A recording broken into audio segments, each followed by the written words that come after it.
Good evening. Good evening, Peter. We're going to throw it over to our political analyst, Jen Just, who's going to conduct the interview. And Jen, take it away.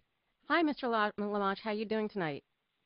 Very well. Thank you for having me. Well, thanks for being on the show. We were just talking about, I at least, I think we all do, admire anyone who wants to go into public service at all, and especially in this day and age.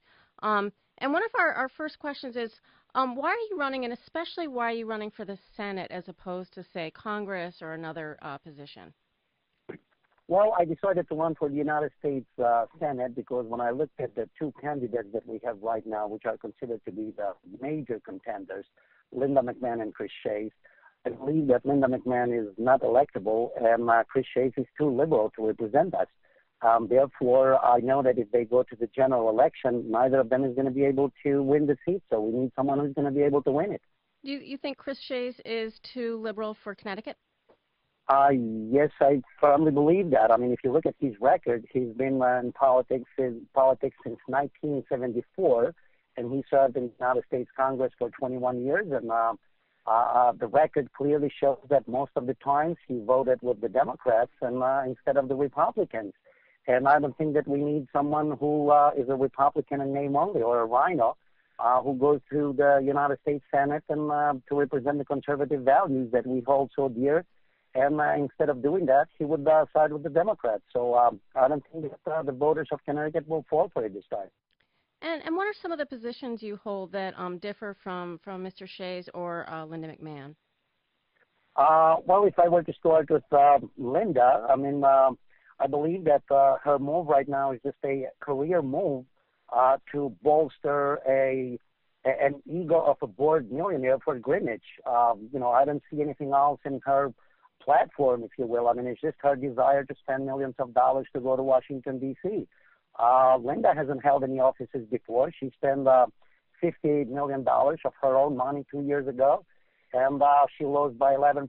I mean, even though pretty much the convention was purchased by her, the Republican Party was up for sale 2 years ago, and yet she couldn't win against Bloomington. So this year, I think she has nothing more to offer than she offered 2 years ago, where she lost miserably. And why do you think she didn't win against Mr. Blumenthal? I didn't hear what you said. I'm sorry. Why do you think she didn't win against Senator Blumenthal? Well, she didn't win because the Republican Party made a mistake by endorsing her. She didn't stand for any conservative values that we have as a party. And the reason why the Republican Party voters right now are at 22%, I believe, in the state of Connecticut, has to do with the fact that the party is letting these voters down.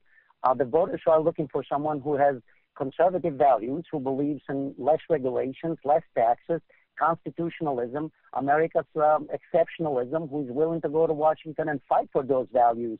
Instead, what we're doing as a party in Connecticut, unfortunately, we're having some sort of contempt for conservatism. We're having contempt for conservatives and contempt for conservative candidates. And the voters are pretty much leaving the party and saying that, hey, listen, the party is leaving us. It's not that we're leaving the party. And she just couldn't gather those voters to vote for her. This year is the same problem. I don't think that if she gets through the convention, she's going to face the same problem, which is, not being able to be elected because of her position. And what are some of the positions you have that, especially as you go to Republican town committees, what are people responding to and what you're saying to them? We're being received very well, actually. Right now, I just walked out of the New Fairfield Republican Town Committee. We've been attending, a number of these RTCs, and we're attending all of them, trying to attend as many as possible. I don't know if we're going to be able to make it to all of them, but we're being received very, very good by them. And unfortunately, some of the RTCs have prematurely endorsed Linda. And as I'm speaking to them, I mean, a number of them are going to reconsider endorsements. In the past couple of nights, we've had a number of RTCs whose names I'm not going to mention tonight, but they are going to reconsider the endorsements that they have made because so far they haven't heard from other candidates. The only one that they heard Linda and Chris. But now that they are hearing from us, they are definitely going to reconsider their position. And what are you saying to them that they're responding? What are some of the specifics that you're saying that they're really responding to? What I'm telling to them is the truth, which is I was born and raised in a communist country. I came to the United States 23 years ago as a refugee. I came here because I believe the United States of America is that beacon of freedom, that beacon of opportunity, and I put my life in danger to come over here as a refugee to be able to achieve things in life, to pursue my God-given rights.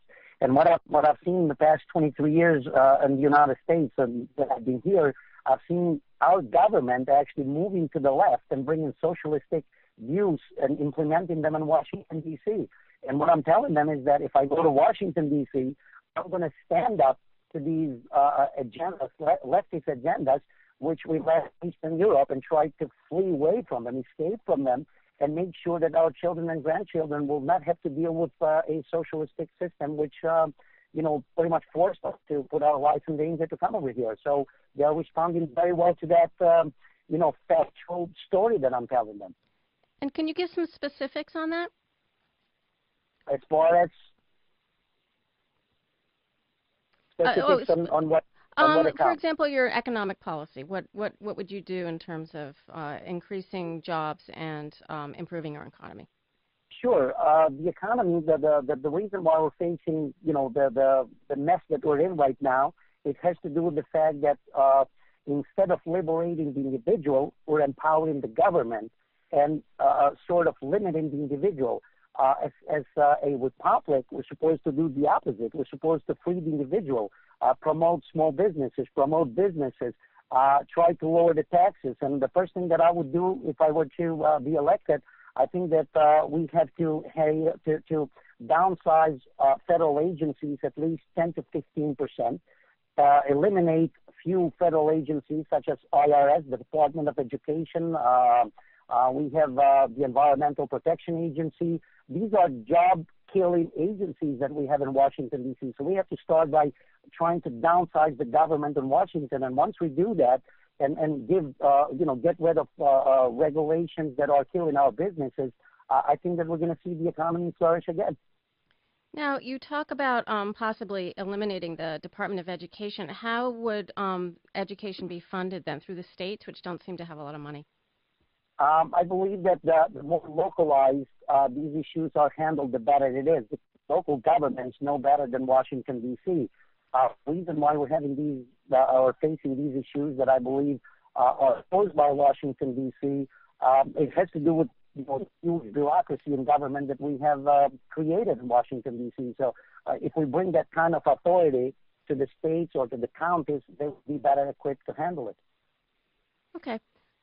And I noticed that on some of your issues, you talk about constitutionalism and safeguarding our rights. And I wonder if you could be more specific about what you think we're doing that's not hewing to the Constitution.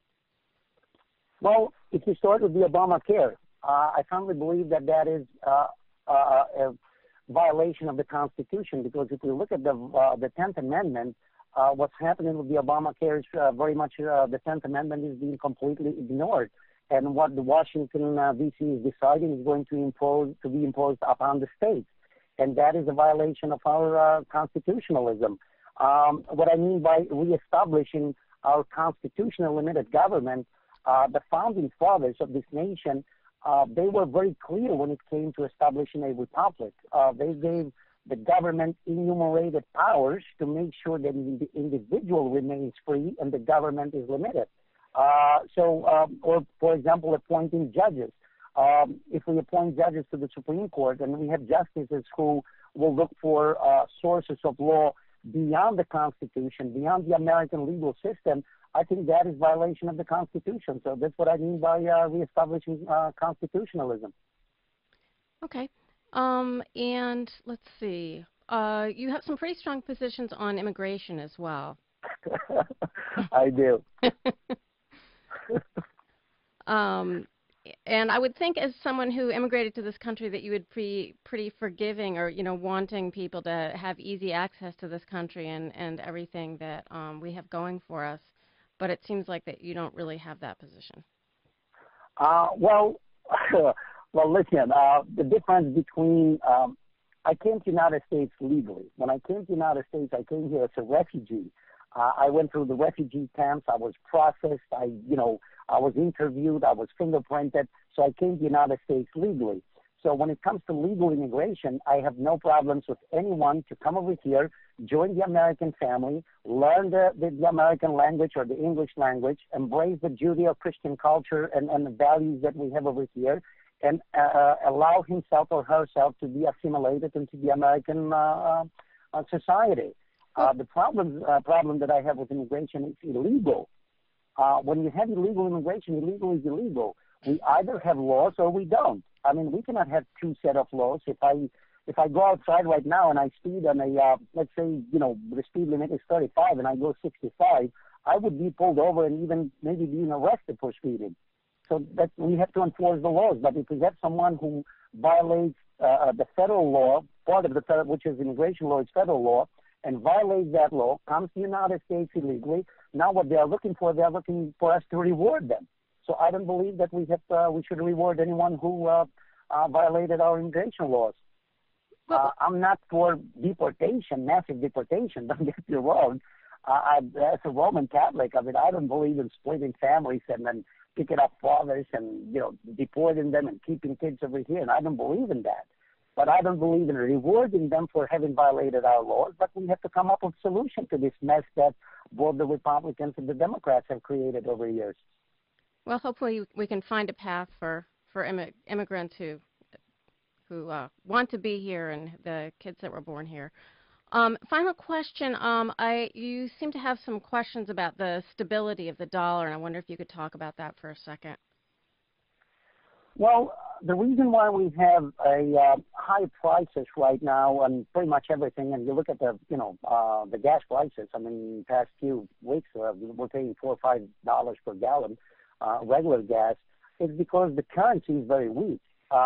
Inflation is very high, and unless we stabilize the dollar, and what I mean by that, it has that the buying power of our American dollar has to be strong again.